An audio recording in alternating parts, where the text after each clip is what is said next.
Welcome, you're listening to a Rolemaster Classic Actual play set in Terry K Amthor's excellent Shadow World using fantasy grounds. You can find session summaries, items and characters on Obsidian Portal, where our campaign is called The Praise of Old Men. This episode is cross-referenced as Chapter 4, Demons of the Burning Night Part 2. We're also on YouTube, Podbean and Twitch, where you can find the various links, as well as an index of some of the main points of each episode in the description. Bosko, Cherry's player, is missing this session. Previously on. The company has now entered the demon-infested Tarek Nev after a near-fatal encounter with the Gate Demon. They intend to make for a large, intact building where they hope to find two artefacts. One, the Ashling Stone, is needed to preserve the life of Patience Cloot, an ancient seer held in stasis, and the other, a pair of powerful rods that allow the user to witness events as they happened in the very distant past. So you'll remember that to get into the city, you had two choices really. You could either brave the strange gargoyles that were sending out bolts of lightning as you approach the city. So whether you decided to climb or use your airship to descend, you'd have faced quite a barrage of shock bolts, lightning bolts, and so on. However, you knew that the gate into the city, the infamous Red Gate, was guarded by a demon. You also had the password, Terra Glustrod, which after fumbling it initially, you kind of finally remembered. With the password uttered, the demon opened its huge mouth, rolled out a horrible red slobbering tongue, and you crossed the water that lies between you and the city.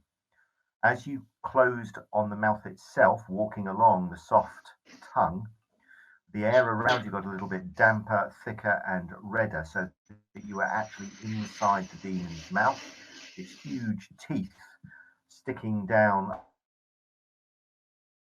9 feet long. As you entered the mouth, there was a brief sense of you moving, and when you blinked, you were inside the city. Turning behind you, you can see the mouth facing you, but the lips are closed. Presumably, if you want to leave via the gate, you're going to have to use the password again. As you turn to orientate yourself, you can see that there are two great watchtowers to the left and to the right. These seem relatively intact. What you can see of the city beyond is mired in dust, which flickers strangely. Can you all make perception rolls, please? Oh, some good rolls. Getting us all hundreds. That's really depressing. So, all of you notice that the air around you, the sky above, is mired in some sort of strange mist, which is dark and ashy. You can see it's small particulates of what look to be almost like burned paper floating around, caught in a wind that you can't feel on your skins. Looking up, you can dimly see the sky above you, but there is clearly something very, very wrong. For an instant, some of you can see stars, then the stars vanish. Some of you can see the moon, or moons, sorry, but they seem to be moving very, very rapidly. They're not only moving very rapidly, but they're also moving both forwards and backwards, i.e. from left to right and from right to left. The air as well seems to pulse slightly with light, almost as if the sky is going from day to night, from night to day, at irregular intervals. There is a strange sense of disorientation and flickering around you. Visibility is greatly reduced to about 60 or 70 feet. You've got no idea whether it is actually day or night. You suspect it's some sort of dusk, given the reduction in your visibility. All you can see in front of you are the remains of what look to be a ruined road, and you can see a number of plants and creeping vegetation and vines. The towers to the left and to the right of you seem to be the only intact towers. Difficult to make out how many stories they are, but certainly the walls to your left and right rise about 15 to 20 feet. Wow. I just ask a quick question, Stuart. Are the moons that we're seeing move really fast, going in the direction we expect? Yes. They are. So I've got that navigation. So yes, they're moving in the right way. So tracking the rotation of the planet, but they're moving far too fast, but they're also going forwards and backwards. Ogden's just going to panic mildly. You guys, Silk almost the same. She's not panicking, but you definitely notice her eyes are a little wider. She's breathing a little heavier and definitely falling in step in the middle of the. Okay, Cheers. so your visibility is greatly reduced. You can't see anything moving in front of you. You know that time has clearly, or the heavens above you are clearly strange. Whether that means time is affected or not, you don't know, but there's a sense, a vague sense of something's not quite right. Can we hear or smell anything? You can give me, actually, you've made your perception rolls. You can smell dust as if from a fire. As you listen carefully, Numal, you think you can hear the faint cries of help and the crash as a building collapses in flames. And then it suddenly goes quiet, and you think you can faintly hear the sound of jungle animals. And then there's the sound of screaming and sword on sword, but it's very, very faint. Nothing in Some is kind of sensible. weird The time loop. entire place is overrun. Do not listen to anything at all. Just hit anything that attacks us. We're not here to rescue anything. We're not here to try and find poor women, even though they may look like poor women desperate to escape. There isn't anything like that alive in here. So let's just try and forget about the whole fucking noises and head off to that building. Yeah, but I'm thinking what Numal just said there is about the time repeating all the time. We don't want to get stuck in that. We don't want to walk out of this gate and 25 years have passed. Oh, you're right. Yeah, Got you. or we'd miss our ride home. Oh, sorry, you're breaking up like a transformer right. No, that's the time loop. That's a good effect then. You don't need voice actors when you can do that. Numal, you're a genius. Strumming his Adam's apple and talking in front of a.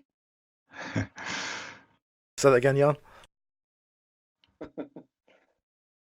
I think what he was saying is you obviously don't want to get stuck in here and miss your ride home. So you, I suppose, are going to have to gamble that the time loop that you're in is either frozen time or you're going to have to be very, very. Can we listen very carefully to see if there is a distinct repetition, or is it? Can you give me some extremely hard perception rolls, please? So you're listening for something particular as if voices are repeating. So extremely hard. Ooh, even with it extremely hard. Ugnan, you can't. You can hear similar sounds of screams, steel, and so on. Numal, with your bardic senses, and Cran as well, who's listening to battle sounds, all too familiar battle sounds. Cran probably, well, as you know, suffers from battle shock. And if things he's kept it under control recently, but you know he can go into a rage. Cran and Numal, yeah, there is a repeating element to this. Some of the sword sounds are the same. Cran, Numal, some of the voices cry out the same thing. You don't know the words, you don't know what language they're speaking, but the cadence is the same. But they're not coming from the same directions. Okay. Right, I think I've got when the swords. We don't want to, get distracted by this. So maybe we ignore we'll just head towards the direction we want to go. Yeah, I think I can remember when those sort of clashes are. Let's head out when we hear those again. And they're repeating every 30 seconds, or is it 5 minutes? Irregularly. Okay. Sometimes they repeat instantly, sometimes it's a few minutes.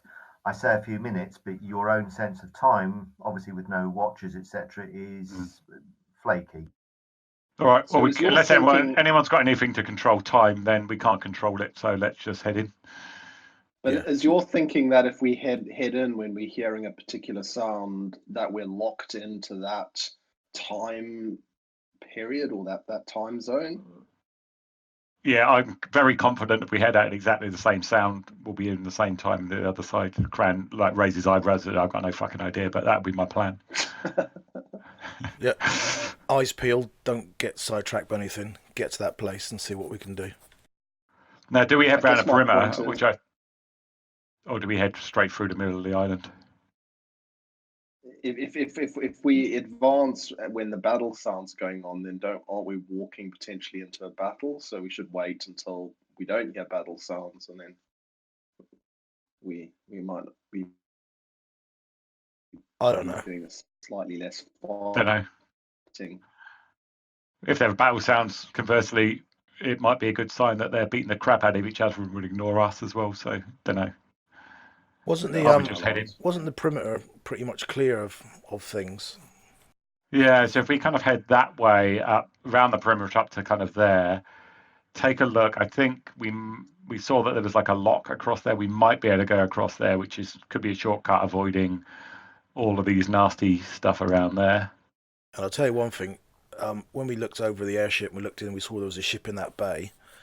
If there's some kind of time loop, stasis, whatever, unless you wouldn't know what stasis is, wouldn't they? Some kind of time thing. That could explain why a wooden boat would still be there. Yeah, good point. Well, let's head around the perimeter, and if we're all okay with that. Gets my vote. Okay, Yeah, lead the way, Cran. Where are you headed? Heading. Do you want me on the small map? Yeah, just move your token so I've got an idea of where you're going. Move to the edge of your vision. So kind of heading west around the perimeter. Right. If the rest of you therefore want to sort of take up some sort of marching order that you think appropriate, that will do. I think Cherry would probably go somewhere in the middle. And sorry if you can share that map with me and now again. Sorry. Right, Matt, I put you where you should be. Nice. Sorry about that, Silk. No, that's my fault. I didn't log in.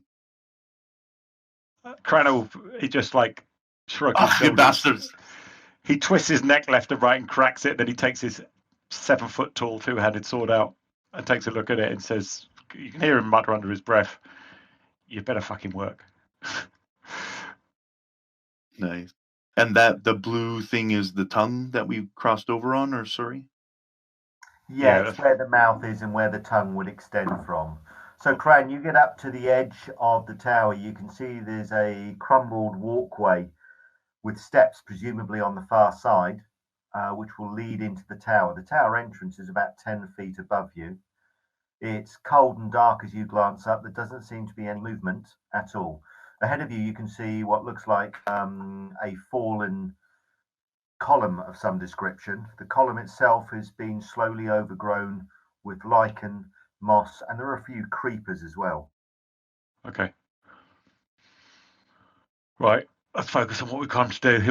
He'll skirt round the edge of the steps, peering kind of west-northwest. I'll keep watch from behind. Oi, Ugnan, don't go in there, mate. Be holding Ugnan. Could be some books in there, lad. You never know. Fucking books. Just ahead of you, Cran, the plan that you had to go round the perimeter. You remember that Cherry very cleverly used her deck of fortune-telling cards that she'd recovered from Teak Island to get a glimpse into the future. Sorry, Ugnan, I'm just going to have to move you just down a little bit. That's raised up, I'm afraid, so you can be there if you want. Remember, she'd used her fortune-telling cards to tell you that in answer to some of your specific questions, if you hug the perimeter, that's probably the safest place for you to go. She also gave you visions of where some objects are. Unfortunately, Cran, your plan to hug the perimeter by picking it up near the tower is terminated because of this long, medium height, maybe about 8-foot reddish wall which extends in front of you. The wall itself is cracked, crumbled, and you can see there are patches of fire damage on it. In fact, as you look, Cran, you can see what look like the blackened outline of humans. Can Cran, Ugnan, give me perception rolls, please?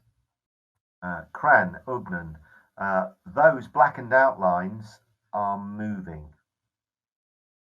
They are moving almost within the wall. You can see the shape. One of the shadows lift, or one of the outlines lift an arm up and just rub something across its face. Ugnan, you can see dimly that as the creature or the thing, whatever it is that shadow, that 2D image, rubs a hand across its face, you can see a hint of red on the red wall, but of a different colour. A pinky red colour is forming. So Cran shouts, "With me, let's move now!" And he's moving north. His military training's cutting in. I'm assuming that kind of direction. He's paralleling the wall and he's just heading straight up to the north. Yeah, that's fine. Yeah. Not so bloody fast, lad, as he runs after him. Keep together. Oi, Victor, grab Silk. Oh, sorry. Where are you going? Whoa, whoa, whoa, whoa. All right. Silk We need to is go. obviously- We need to go. Silk is panicking and beginning to run the other way. I'm gonna Crab, grab as you her. look to your left, you can see those two shades beginning to move more agitatedly along the wall. They're moving north, parallel with you. Every now and again, both shades pause and rub their hands across their bodies so that they begin to become almost visible, taking on different colours and texture now, transforming it, as it were, from 2D to 3D. All right. I'm gonna say, fucking hell, muttering to myself, but oi, sword. Actually, I can't remember the name of my sword. I should probably know that. Am I gonna damage you if I like stick you into that wall where those fucking things are coming out at the moment? There's no movement from the sword. You've drawn your sword. As Cran, did you have your sword drawn from the moment you entered? Yeah. Okay. The moment that Cran drew his sword, as he sort of got off the tongue, his sword began to make a very low and a very slow thumping noise. As those two creatures appeared, the thumping noise got very slightly louder, but not much more. As you move and as the creatures moving along the wall, as you sort of come a little bit closer, the thudding intensifies, Cran, but you can't feel anything sort of jolting through your hand. When you speak to the sword, there's no response, but the thudding doesn't continue. All right. I'm gonna head to move away from the wall a little bit, and then just look around. He's in full martial mode now. Victor, grab Silk if she won't make it. Silk, love, we need you. We need you here. You can't rest now. Leave. Silk, We need to leave. Okay. Yes, Ugnan, yeah, everybody's rested. Thank you. Sorry, Silk, yeah, everybody's rested. So you've got your full power points, you've got all your mojo back. Silk is obviously, with the appearance of these two things, whatever they are, she's obviously unnerved.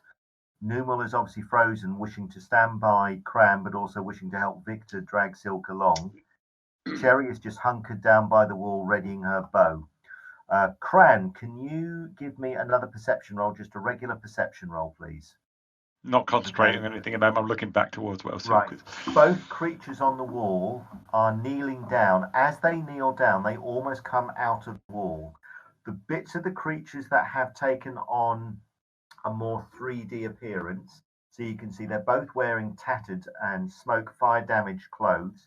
You can see ebony coloured skin, sort of a tanned skin colour. You can see their legs and knees. Their legs are sticking out of the wall. Their arms have come out of the wall, and it looks like they're beckoning you closer. You can see the heads are moving, but you can't see faces. I'm going to ignore them. Guys, we need to go now. Silk, what can we do to help you? Silk is trying to fight Victor as he's dragging I don't that back. I don't want to trust you up. You're way too powerful to leave behind. We're going to need you. Think about who you are, Silk. Victor, do you want to grapple Silk, which is many a man's fondest wish? Or do you want to just gently push her along? If you want to grapple her and actually pin her and say, no, by force, come along, then all I want you to do is make a strength check. Silk, you can use either your strength, probably not, or your well-known dexterity to just slip away from unwanted attention. something that I'm sure you've done most Friday nights. I hate to do it, but I'll use agility. I was actually just gonna block the way and try to get her to. Okay. Yeah, if you're hemming me in, I'll be corralled basically. So I'll try to get past you, but I'll keep pushing against you while you push back. And okay, so Victor slowly urges Silk on, who's clearly unnerved, while Numal takes cover. Cherry will probably come along and try and help convince you, Silk, that everything's okay. Let me just open a little bit more for you. The vegetation is sparse. The ground isn't quite as luxurious as that. It's a mixture of sand, debris, and burnt timber, you suspect, perhaps burnt thatching as well. You can hear voices coming from the northwest that seem to be calling for help, and you can hear the clash of swords. That noise repeats every now and again. The voices, there are about sort of 4 different scenes playing out across to the northwest. Swords, voices calling for help, and so on. Away to the northeast, you can see, Cran, just on the edge of your vision now, you can see shapes just moving around right at the edge of what you can see. These aren't real, Silk. Well, no, when they're real, because they'll be fucking attacking us. One of the wall creatures, Cran, is pointing towards the tower, and as he points, after he points to the tower, he then seems to wipe his 3D hand over his 2D face, and you can see some of this man's face. He's talking to you urgently and gesticulating at the tower. Whatever he's saying, you don't know, because he's not making any sound until he wipes his throat and his head comes out of the wall, and he urgently is saying something in a language that you don't understand, but he keeps pointing at the tower. So we either believe that, trust that, or not. There's no obvious path this way. It may be through the gatehouse and then down right across along the edge of that canal. What do you think? Which tower is he pointing to? The one that's by the gatehouse?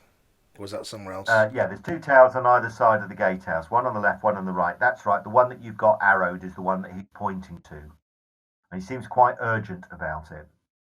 Whatever he's trying to shout, and now he's wiping his face, Cran. Cran, can you give me a perception roll? A light perception roll. Clearly, this thing is not making any effort to attack you yet, but he's obviously trying to tell you something. Cran, you can see there's water, tears perhaps, though there's a lot of tears falling down his cheeks. He's crying, almost sobbing, and pointing at the tower. The other figure, surprisingly, isn't doing anything. It's just kneeling. Fuck it, Cran says under his breath. He'll walk up to the tower and go up the steps, and then... Whoa, big lad. No. I thought the whole point was not to get distracted by these lot. No, I think the path may be through the tower at the other side. I don't think we'll get over that wall. Well, I could use quite one of the spells which is quite high level. Sorry, high level. I'm talking about quite powerful, but it will let me know about a target. But it's only one living target. So, we think that's a living thing or not? No. Right. Okay. I don't think anything is here to help us, if I'm being honest. But they're not. That might be where the path is. Although, if I'm honest, I've got a bit of advantage up here. If I look right up the end of that wall, it begins to curve to the west anyway. So it does begin to curve away. You can see there are ruined buildings on the other side of that wall. The wall is about 8 foot tall in patches, in others only 6 foot tall. Is there any particular reason we want to go over this wall? Yeah, to find the path going west around the island, or north. That's north where my arrow is pointing. Yeah, to follow the perimeter. Got it. And it's following the westward perimeter that we need to be. Is that the perimeter we need to follow, not the east one? Yeah, west. Well, it's not west actually; it's north. That's north that way. If you look at the map on Obsidian Portal, but we came in from. Yeah, so that's east that way. The gate's on the west. It's on the west side, yeah. So east is up. So Cran's gonna. I'm not out 2 minutes. Take him north, and he's gonna head to there and just look down the passage. Okay. Cran, you can see the interior of the tower. It's obviously got a very thick outer wall. There is a spiral staircase which would normally lead up into a higher level, but the staircase is full of litter and debris. The upper floor is clearly being collapsed at some point. Looking in, you can see the remains of a table, what looks like the remains of a stone table which is cracked. There's a great groove across it. In the center of the floor, you can see some ash, and you can see what look like a couple of fallen timbers from above. Underneath the fallen timbers, you can see two bodies. Both bodies look to be intact. They haven't decomposed. It looks as if they've only recently been trapped. Both bodies are of humans. Both humans are clutching what look like old-fashioned spears, the sort of spears that went out of vogue many years ago when armor became just too heavy for them to penetrate. As you look, Cran, one of the figures is trying desperately to crawl out from underneath the fallen timbers. It looks up at you and again talks to you in that language which you don't understand, which is becoming all too familiar. Ugnan, what are you doing? You're waiting by the column. Are you keeping watch or doing anything else? Yeah, I'm trying to, if I can, get on top of the column just to keep an eye. Yeah, I'm just keep Yeah, scanning. you can stand up on the column. Doesn't give you much more visibility. Though, can you give me a perception roll, please? You too can definitely see shapes beginning to gather just towards the edge of your vision so far. They're standing in the mist. There seem to be groups of them in 2s and 3s, perhaps 3 groups in total. They haven't approached, they just seem to be watching you. Silk, what are you doing? I'm almost beside myself, but I'm letting Victor guide me. Whichever way he goes, I'll follow. But I'm kind of just beside me. Okay. Cran, you come out of the building deciding not to help. As you begin to come out, you can hear the man that's trapped under the timber. He's clearly begging for help. Yeah, he ain't getting it. Cran muttering under his breath. None of this is to help you. None of this is to help you. And he's then resolutely heads north towards the corner. Okay. Go on, cluster up. Okay. Ugnan will make sure he shouts out about the gathering shapes. Okay. And so Anumal asks Cran, there was no way to get onto that wall from within the ruins of the tower house that you could see. Not that I saw. I'm assuming that's right, Stuart. No, I mean, you could climb the wall. The climb wouldn't. Problem is, you don't really know what's on the other side of the wall. You don't know the collapse or anything like that. Let me just. I can't wait to see what Silk does. Right, as you begin to move north, Cran, these passive shapes begin to move in groups to block your way. I'll give you a description in a minute. I'll just drag them onto the map and make sure I've got them all there. One detaches from the wall as well. There you go. You can see a number of creatures detach from the wall. One creature detaches from the wall. One creature, or a number of creatures in groups now, step out of that thick, horrible mist. They're about 8 to 9 feet tall, but it looks like they've been stretched. Their arms are too long. They almost reach their ankles. You can see what look like thin, membranous wings attached to their backs, but these aren't like butterfly wings. They look like scraps of blackened flesh, burnt and tattered. You doubt that these creatures, whatever they are, could use these wings to fly. Their horribly long talons, though, indicate that these things, if they close on you, could do you horrendous damage. And despite the fact that they're long, drawn out, and horribly elongated, they move with a horrible litheness, speed, and their skin looks rubbery and oily. Can I have some perception rolls, please? Sorry, not perception rolls. I'm sorry, initiative rolls. Oh. I'm being dense and got carried away. Close up, everybody! Oh, amazing. Cran shouts, get back to the keep, it's defensible. Not surprisingly, it's Silk to go first. I know Silk has just popped out. So I'm going to skip past her because she'd either run with horrible speed somewhere or she'd prepare a spell with horrible speed. So I'm going to skip Silk. Oh, Silk, you're back. Initiative. Yes, you can roll initiative, but roll initiative. I could be slower than tall, thin master. Oh, damn it. Sorry, I am. Yes, you are. You are. Goodness me. I think you're up to maximum hits as well, Silk. I don't think you got injured last time. Oh, okay. Yeah, it just looks like I don't have hits, but that's my normal max. It's my normal defense. I am helpless. Leave me alone. Right, the creature lunges at you, closing the ground, Cran, at horrible speed. Clearly, it's going to try and take you down, rend you to pieces. As it approaches you, it begins to duck down. So it's clearly not going to use its superior height on you, though you're similar to it. It's clearly going for your throat with both claws, and it's clearly going to try and get underneath your chin to do so. Not if Cran's got something to say about it, eh? Yeah, we'll see. So he will do that. Okay, and that's going to be a miss. Let me get that stack. There we go. And he gets a second attack as well, Cran. These that are attacking faster than almost anything you fought before. That is also a miss. Creature fails to get its claws through your stout gorget, which protects your throat. Silk, it's your turn. This creature has charged across the ground, lunged with both taloned hands at your companion's throat.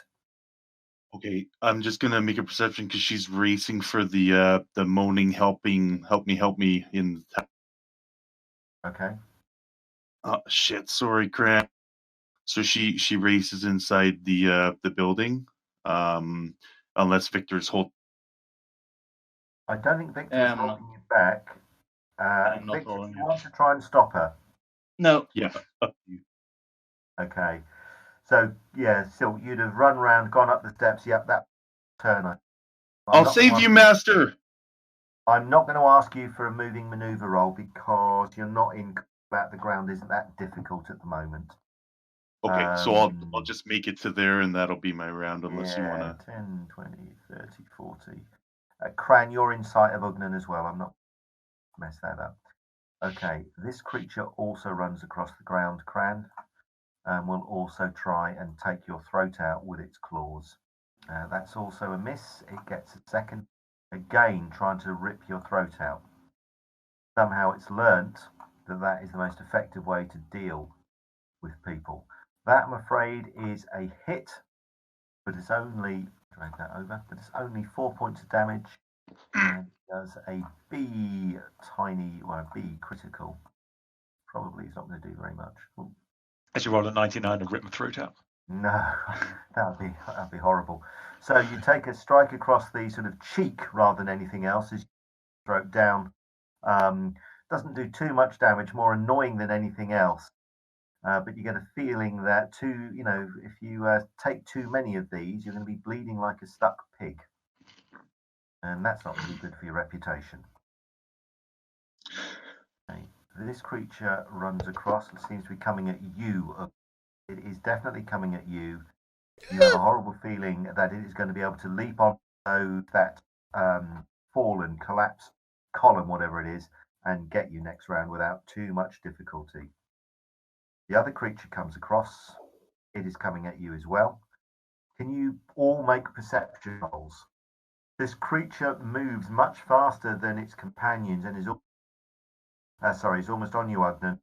Seemed to use its wings somehow to speed itself up. As it ran, its wings fluttered and it moved, almost glided across the ground.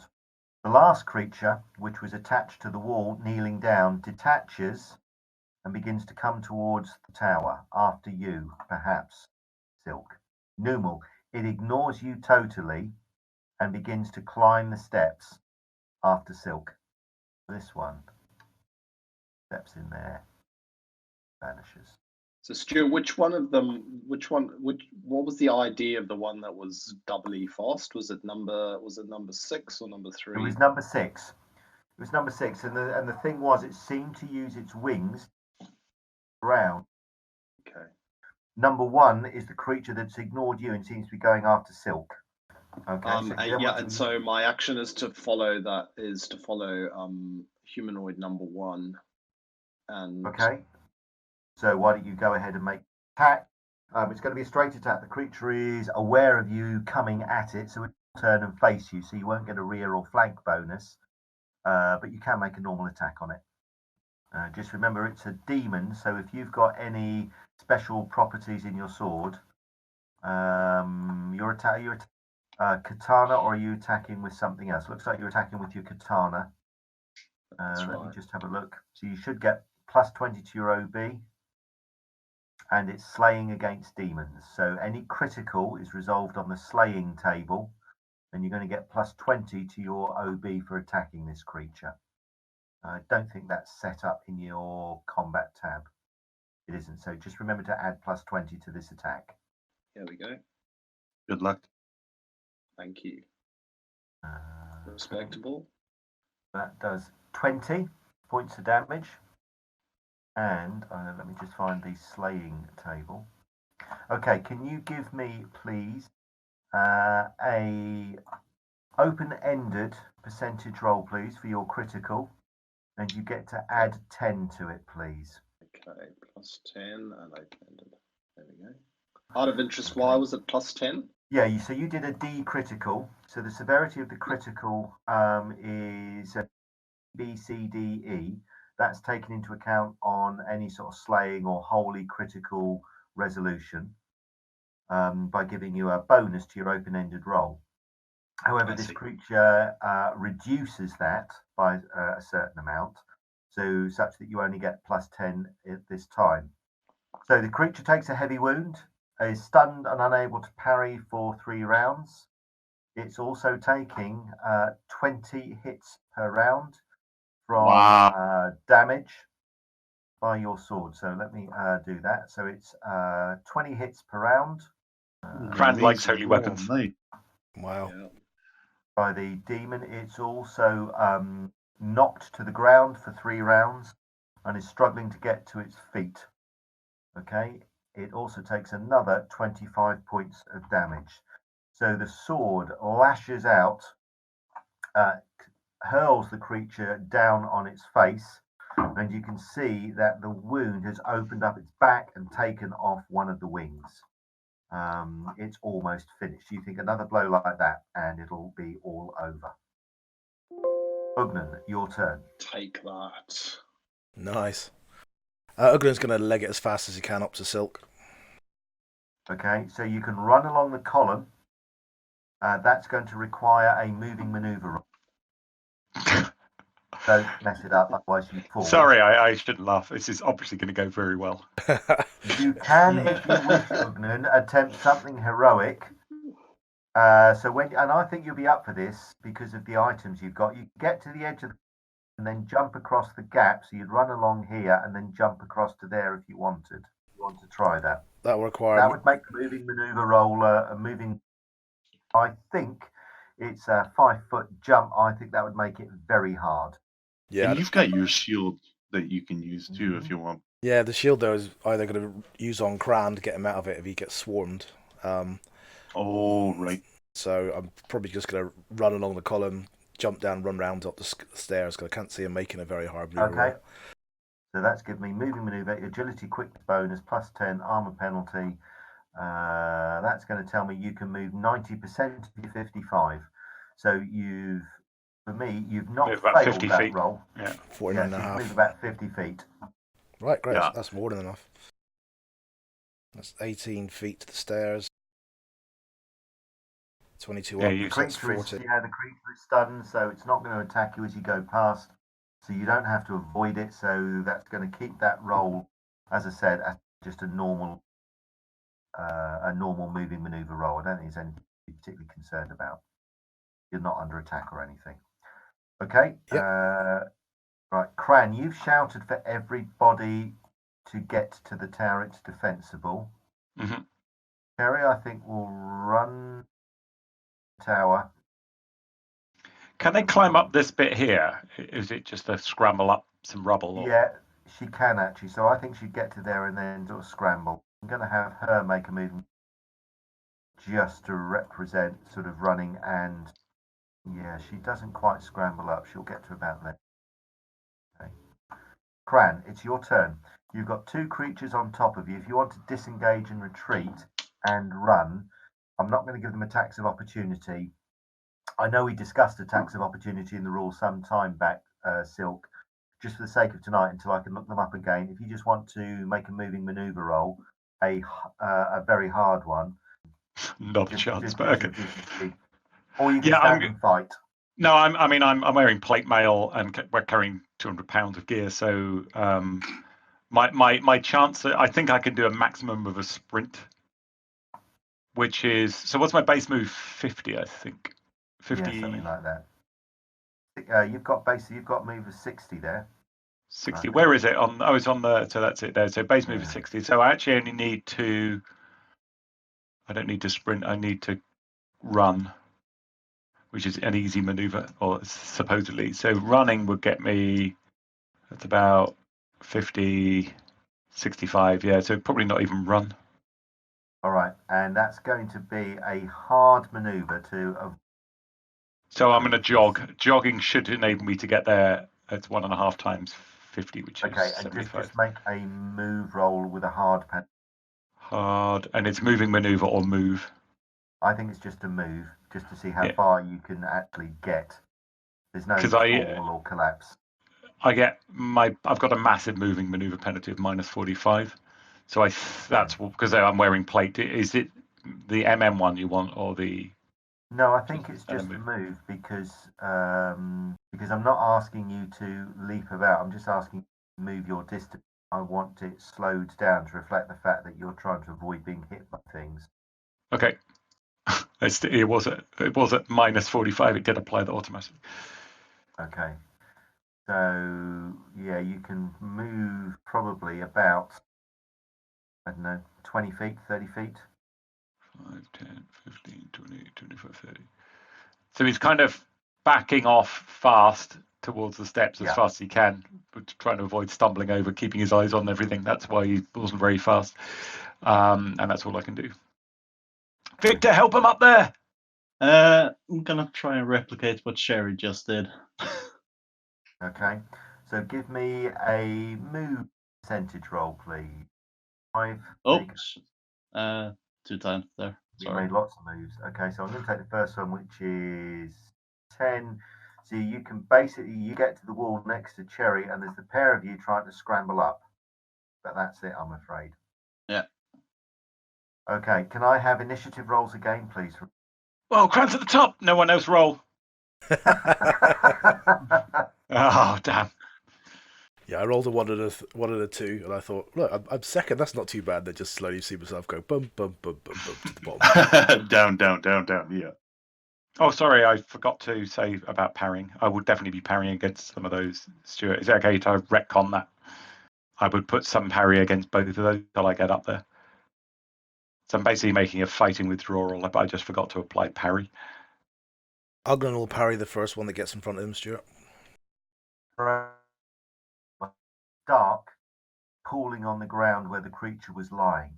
Whatever was lying on that stone steps seems to be trickling away, moving as if it's made of silver, across towards the wall.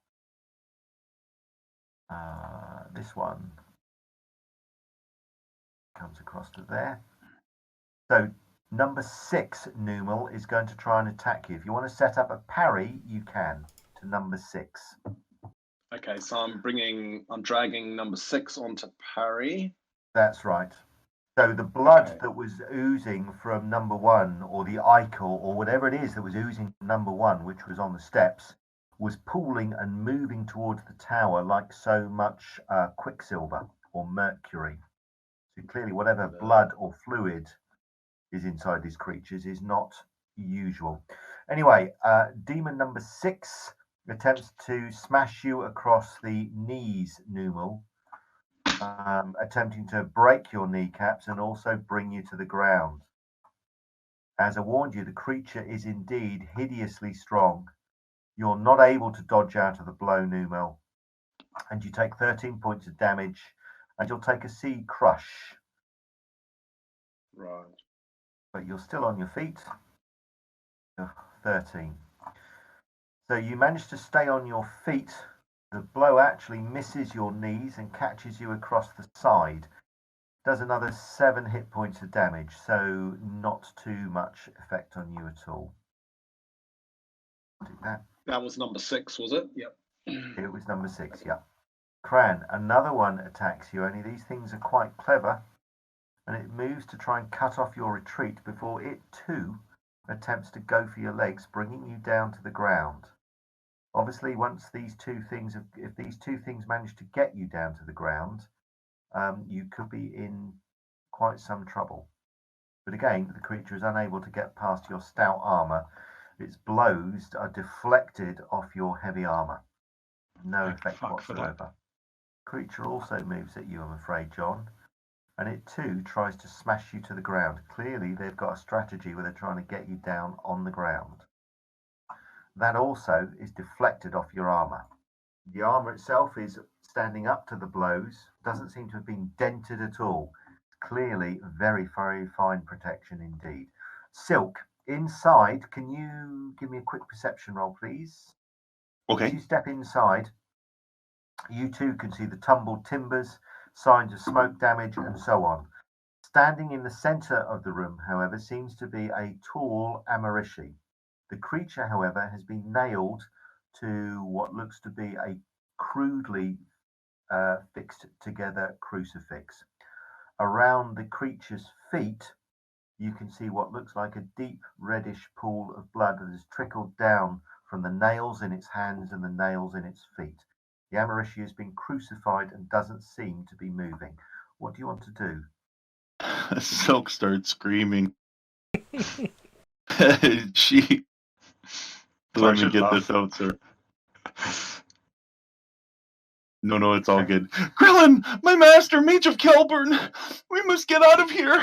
Xenon's demonic legion has broken through the gates and the city is lost. Our guards are dead wherever I look. Please, save yourself and flee. We cannot save anyone else. And that's it. She'll run across the room and jump on him. Jump on the crucified guy and try and pull him down. Okay. As you jump at the creature, not as you'd probably expect, the creature vanishes and you land on the other side. Whatever it was an illusion. Yeah. On the other side, however, can you give me a perception roll, a hard perception roll, please? Okay, I'm already hard, so I'll make it very hard here. Okay. Just for my state of mind. Okay. There's a dim outline on the other side of the wall, facing you as you tumble to your knees and on the floor. There's obviously something has been burnt or incinerated in this room, and there's the outline of it on that far wall. Is that your turn over, Silk? She'll basically do that because she spoke for a while, so that'll be her. Okay. She's bawling, sobbing. Okay, Cran, you can hear Cherry.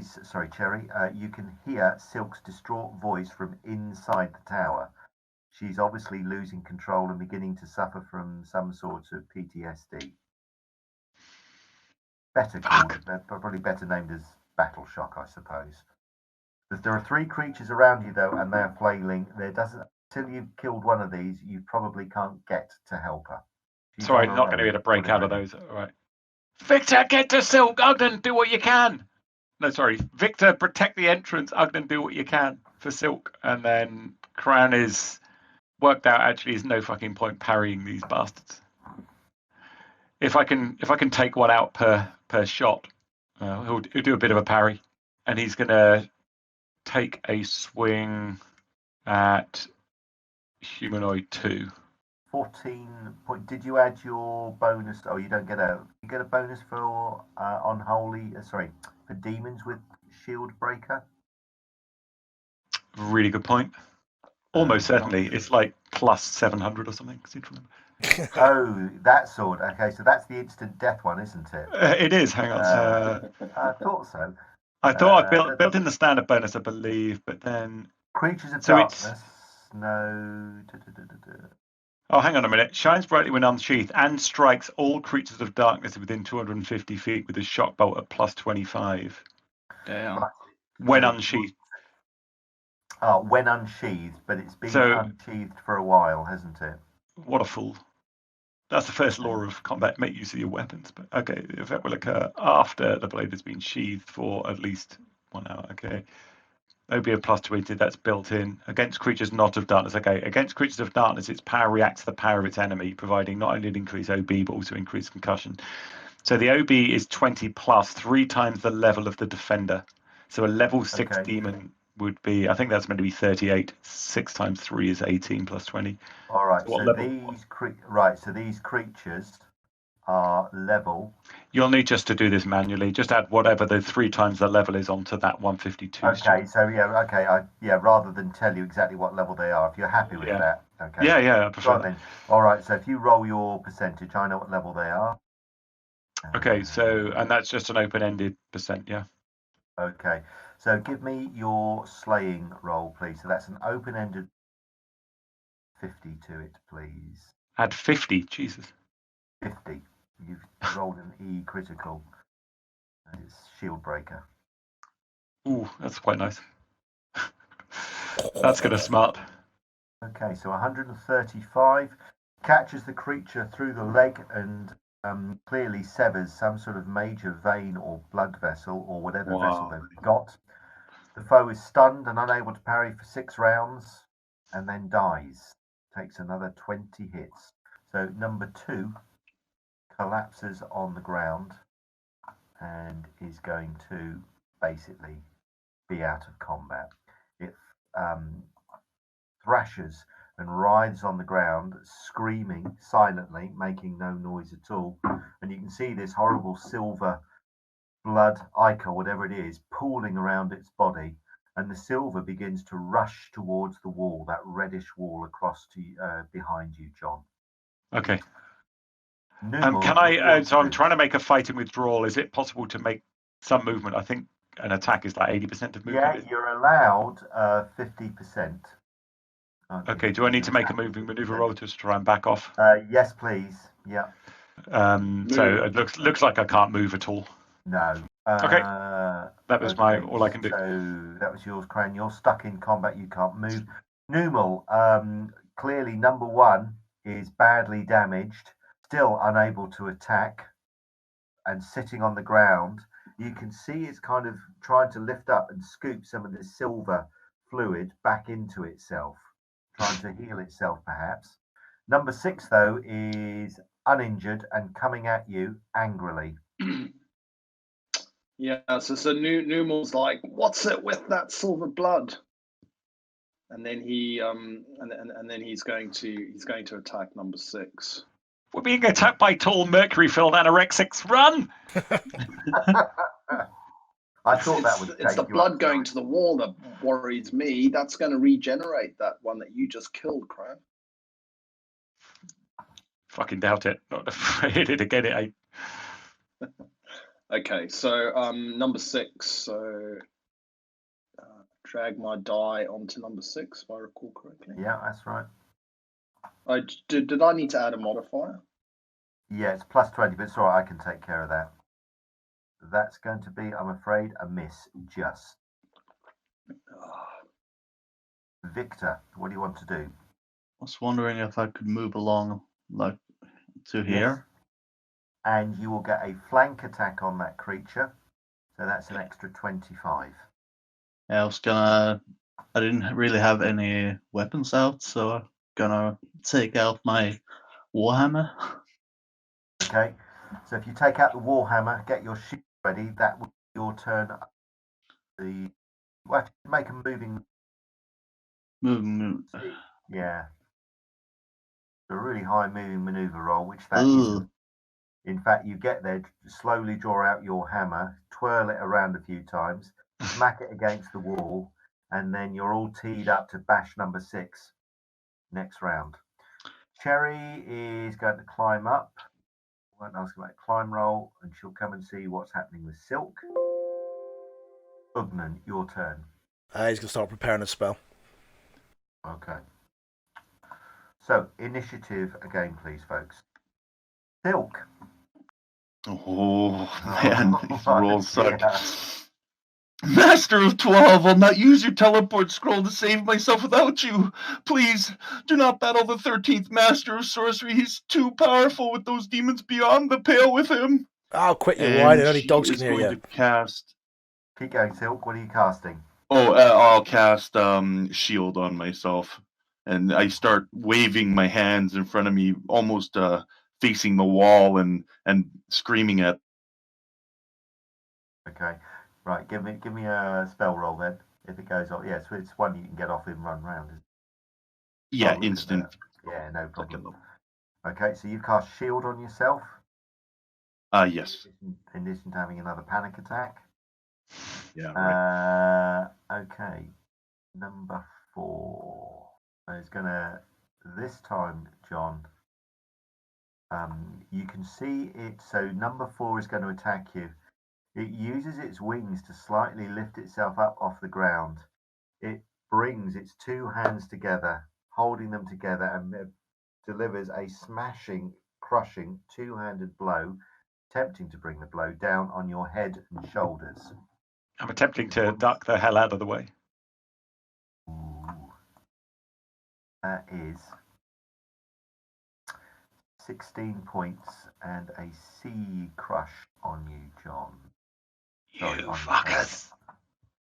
So the blow is a mighty one indeed. But again, your armor shields you from most of it. You rock back. The blow is deflected off your helmet to hit you across the chest. Ah! There you go. Right, there is a badly injured demon, number 1. I think it is still stunned and moving around on the steps. You can see, though, it moves to the steps, and you can see some of the silver that had leaked into the wall now begin to rush back into the creature. So it doesn't seem to be healing. Number 5 runs across the wall at Victor. Actually do that. That's going to be enough for it to get there and get 1 attack on you, Victor. Yeah. Fortunately, well, actually, no, it's the start of a round, so it's not going to get an attack on you. Victor, do you want to parry number 5? No. Okay. It's just going to get 1 claw at you. That does 13 points and a sea crush critical, Victor. As its taloned hand scores deeply into your body, finding that 1 weak spot in your armor that you didn't realize you had. But only a light wound. Catches you actually across the thigh as you move in response to it. You're going to have to parry next round. You won't be able to. Oh. And number 3. Oh, that's the other one attacking you, John. It just tries to bring you to the ground again. Back across the legs. Try and bring you down. Get the fuck off me! And I'm stamping at it with my feet. Well, it almost fumbled its attack, actually. So, you could have stamped. And finally, number 6, that was continuing to attack Numal. It does so again, only this time it uses both claws. It's going to get 2 attacks on you, Numal. The first is probably a miss. The first is a miss. It tries with its left flashing taloned hand. The talons are a deep black colour. This one is a hit. Just does 5 points of damage, Numal. Little more than that. Ugnan, your turn. I'm going to delay until the end of the round, just so they get a bit closer. Okay. Okay, that's fine. Numal, your turn. So, what's the status of number 1? Is number 1 still sitting and stunned? Or? Number 1, you think, is probably going to collapse next round. It looks pale. You can see it shimmering, and it's almost shimmering from invisible to solid again, almost as if it's flickering in and out of phase. So I've got a calculation to make here. Do I finish off number 1, hoping that Victor will go for number 6, or do I go for number 6? I'm going to go for 6. Another attack on 6. Smart, buddy.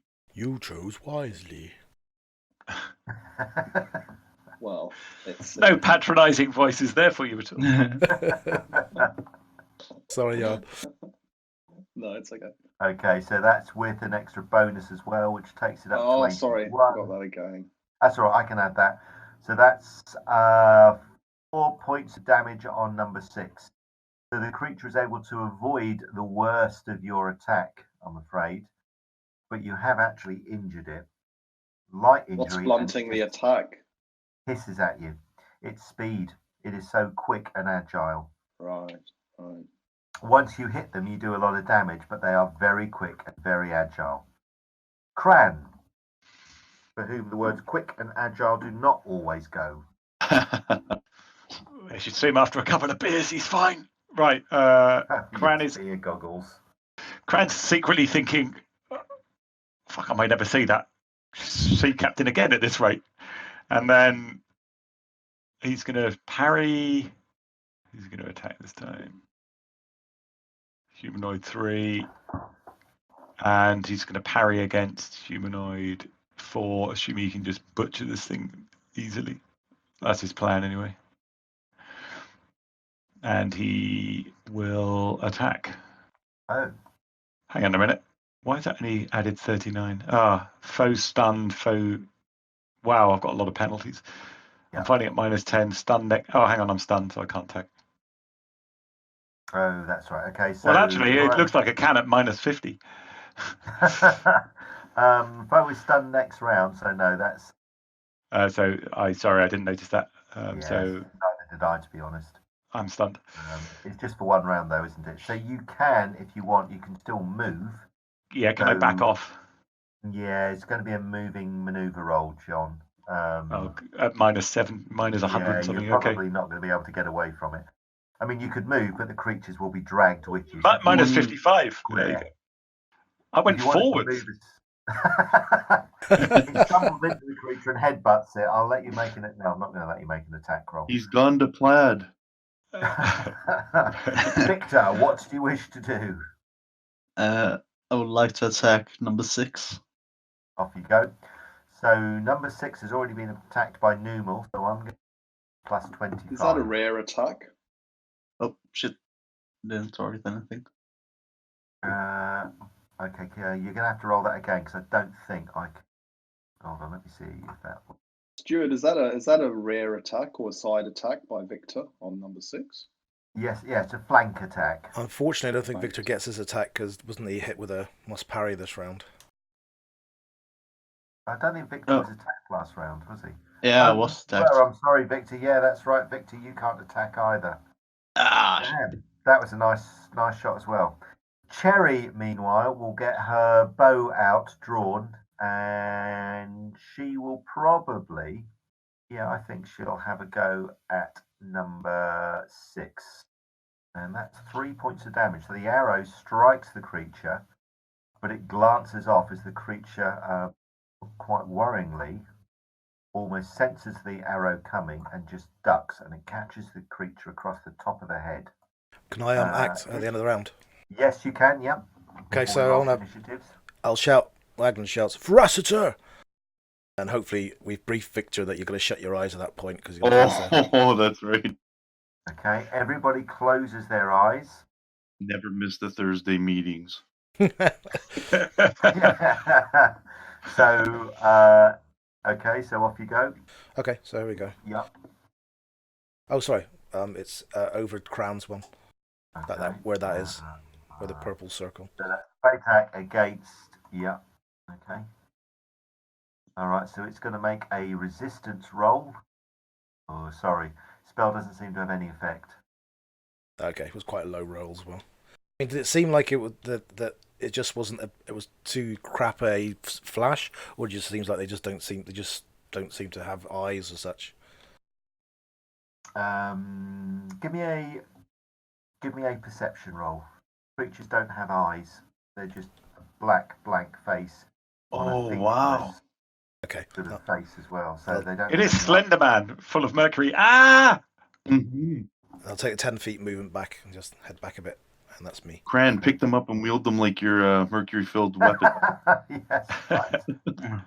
And that's where we're going to take a break there at the end of round 3 with our main tank surrounded, taking a bit of a beating. Everybody fragmented. Terrible tactics. Next session, we'll see how this fight goes and then hopefully move further into the demon-infested city of Tarek Nev. Thanks very much for watching, subscribing, all that kind of rubbish. Everything else you need is in the description. Take care. Cheers. Bye-bye.